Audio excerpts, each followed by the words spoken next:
Hello বন্ধুরা, কেমন আছো তোমরা সবাই? আমরা তো কালকে রাত্রে চেন্নাই ফিরেছি, আজকে অনেকটা ভালো আছি।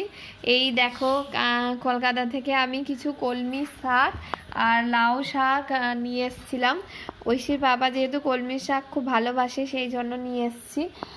কলমি শাকটা এখানে পাওয়া যায় না, লাউ শাকটাও খুব কম, মানে এরা অতটা অ্যাকচুয়ালি এই লাউ শাক এগুলো খায় না। মানে লাউ এখানে প্রচুর অ্যাভেলেবেল পাওয়া যাবে, কিন্তু তুমি শাকটা মানে বুঝিয়েও বোঝাতে পারবে না যে এটা। তো সেই জন্য আজকে একটা রান্না হয়েছে আর এইটুকু আছে। আর ও ওই ডাঁটাগুলো দিয়ে মাছের ঝোল খেতে খুব ভালোবাসে। তো এইগুলো 20 টাকা করে দাম নিয়েছিল, কত ফ্রেশ ছিল। আজকে একটু নেতিয়ে গেছে।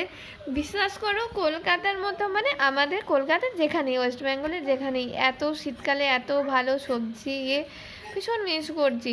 আর এই প্রথম কটা দিন বাড়ি এসে না কিছুতেই মন বসাতে পারি না, খুব মন খারাপ করে সকলের জন্য।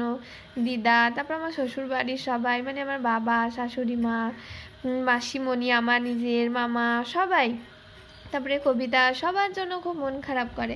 প্রথম কটা দিন একদম মন বসে না। তাও তো এখন মা বাপি আমার সাথে আসে বলে তাও একটু ভালো লাগছে, না হলে তো আর তো ওরা আসবে না বলছে। তো এরপরে আর কি করব জানি না। ঐশী এখন একটু বসে বসে খেলা করছে। ঐশী তো আর কদিন পরে স্কুলের ফর্ম দেবে, তাই তো? এবার তো স্কুল, আচ্ছা, দিয়ে তারপরেই তো ঐশীকে স্কুলে ভর্তি করতে হবে।